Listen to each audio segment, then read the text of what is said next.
Angiogenesis is just a formation of the new blood vessel, which is hallmark of the cancer. And the new vessels formed by the tumor is fundamentally different than the regular vessels.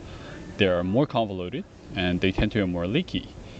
And what it means is that the convolution makes it hard for the new stuff to, it's harder for the fluid or blood to come through. But also what it means by leaky is that it indicates that it's easier to go in and out of the vessels. And it means something because cancer cells metastasize through blood vessels often. And it's easier for cancer cells to come in to the newly formed vessels. So the tumor neovascularization, neo means new here. So how tumor makes new vessels, blood vessels. First, angiogenesis is just adding a road, like a side road to, it's basically when you have a highway and you're adding a new exit to the tumor. And we have this, for here on the right side, we see a vasculogenesis, which is different than angiogenesis in the fact that we're, instead of adding an exit to the existing highway, we're actually making an entirely new highway around to the tumor. So there was no prior vessels before, and we're building a new road on it. And this is actually, it makes the blood vessels more messy or convoluted than the angiogenesis version. And how it happens is the CP, the circulating endothelial progenitor cells, are coming in, and then they make more endothelial cell for the blood vessel wall. Lastly, we have the vasculogenic mimicry, which isn't really well studied, but they basically make a new a space for blood blood to flow, and yeah. Just a summary: sprouting, angiogenesis is kind of like sprouting, and vasculogenesis is the development of new vessels from the endothelial stem cells, which usually occurs during the early embryogenesis, and afterward is suppressed. But during the tumor cells, these things go wrong, and then it happens again. Mimicry: tumor cells form a 3D channel, kind of like a vasculature, and help to support themselves. Vasculogenesis, so that's the building of the new highway, and then we have the sprouting angiogenesis, which all of the endothelial cells turn into tip cells, and then they start building a new road, side road, and then stalk cells are the one that's kind of supports it on the way next to the tip cells. We see MMP here. MMP is a methyl something proteases. The important part is the proteases, which means it kind of breaks down protein. So, because when you're trying to build something new, you gotta kind of break the connection that it already has with something else, right? So that's why it has that. And then after that sprouting angiogenesis, we have these mature vessels, and then it kind of remodels it. Yeah. So how? It's more of a signaling, I guess. So if we have tumors, and then we have these blood vessels, and then when they are they're going through a hypoxia because they're growing so fast, and they lack oxygen, and then it sends a signal to nearby vessels, the angiogenic factor, which basically is a help signal for getting more oxygen. And this is something that's not only happens in tumor cells, but in just regular cells as well when they are in hypoxic condition. And then as they grow, the blood vessel keeps growing. These are tip cells, and then and it just grows into the tumor. The tumor releases the signal, which is a VEGF, which stands for vascular endothelial growth factor. So, and there's going to be a gradient, right? And then this endothelial cells turns into tip cells upon the binding of the VEGF and then the VEGF-R, which is the receptor of the VEGF, and then they turn to tip cells, and then they start growing towards it. And tip cells kind of suppresses the nearby cell to be turning into stalk cell, turning into tip cells. So it's tip cell suppresses the stalk cells from turning into tip cells. And stalk cells have the VEGF-R1 instead of VEGF-R2, so it's a different type of receptor in that this is basically the deactivated version, so if it binds with the VEGF, it's not going to do anything.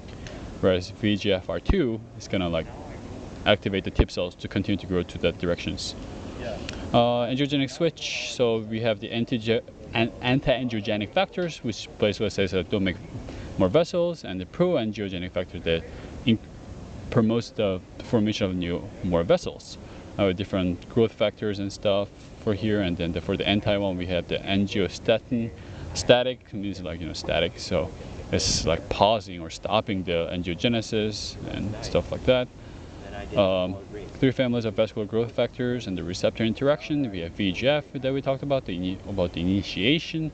We also have angiopoietins and the afferents, which helps the maturation process of the vessels. And this is how their transduction signal pathway looks.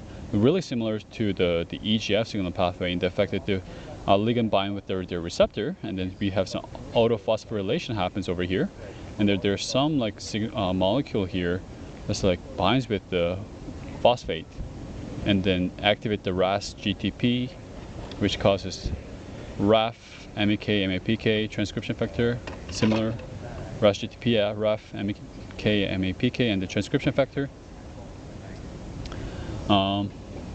Also on the side, along the side, the AKT, phosphate,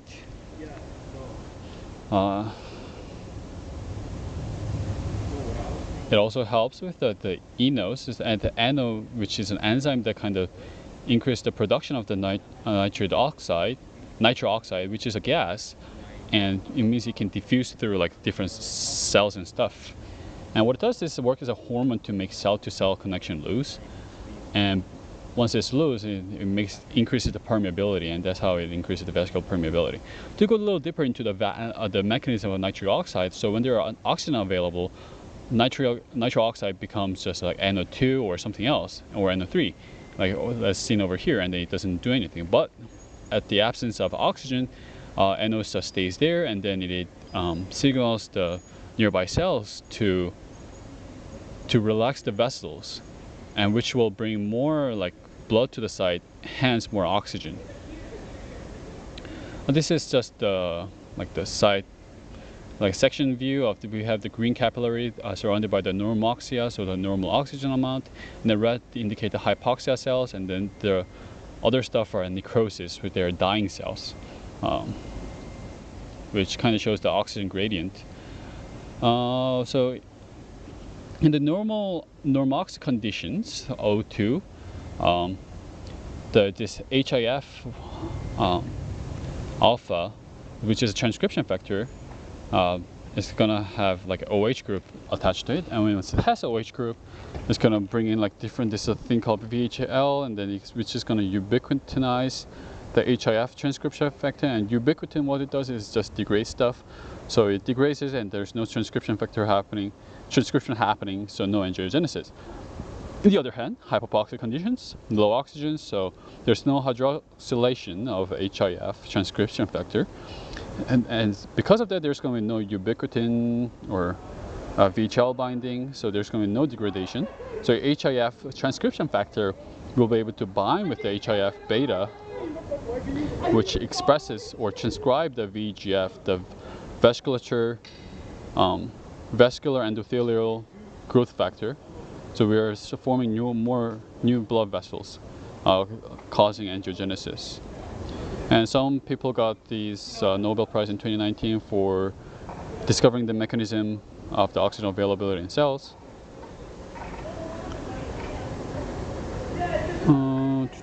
So coming back to the mechanism of the angiogenesis, we can target the VEGF pathway to make drugs. So we can bind with the VEGF directly, or we can have like a ligand that binds with the VEGFR, or we can have these TKIs, the tyrosine kinase inhibitors, to disrupt the phosphate site and have to inhibit multiple targets like VEGFR.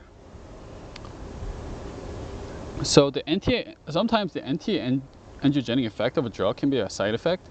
So if the drug purpose is to stop a cell division, and will also stop the cell division of a new vessels in the new blood vessel in angiogenesis.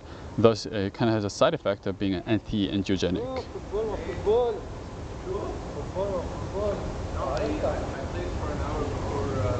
And we have this, so far left is the normal vessels, and middle is the abnormal vessels, a lot more convoluted. And this is on the bottom scale, kind of shows the ratio between the anti/pro angiogenic factors, or right, yeah. But sometimes within the tumor, it kind of like normalizes, right? It gets less convoluted and stuff, and that's because, this driven by a decrease in pro-angiogenic factors and increase in anti-angiogenic factors. Great, and so if you have a drug that kind of induces an angiogenic factor, like because we want to like stop the formation of the new blood vessels to the tumor, but now then the normalization occurs to the tumors and refine the vessel that they have already made, which increases the flow to that site, right? And they will give better nutrient and oxygen to cancer. So kind of like, that's not what we had intended. But it also means that it can deliver the drug better to the site, to the tumor. There's really a fine balance between what we are trying to do, and it's kind of hard to predict, and why so many of the anti-cancer drug or chemotherapy drug fails. So vascular disrupting agent in nanoparticle technology. So this drug, combratastatin, they target the neovasculature of tumor, the new vasculature of tumor, and what they do is they're exploiting the fundamental discrepancy or differences between the cancer vessels and the healthy vessels. The newly made cancer vessels, they don't have a basal lamina, and so they kind of like a structural integrity. So when this new drug targets to microtubule or in cytoskeleton, it will kind of like rupture the newly made vessels. Whereas for the old mature one, they have various other mechanisms that supports their structures, so they won't be affected as much. And this drug will enable the selective destruction or rupture of the neovasculature, which commonly includes a tumor. But this doesn't really kill the entire tumors, right? It's just cutting off the vasculature that they have made. So we needed a complementary chemotherapy to really kill the tumors.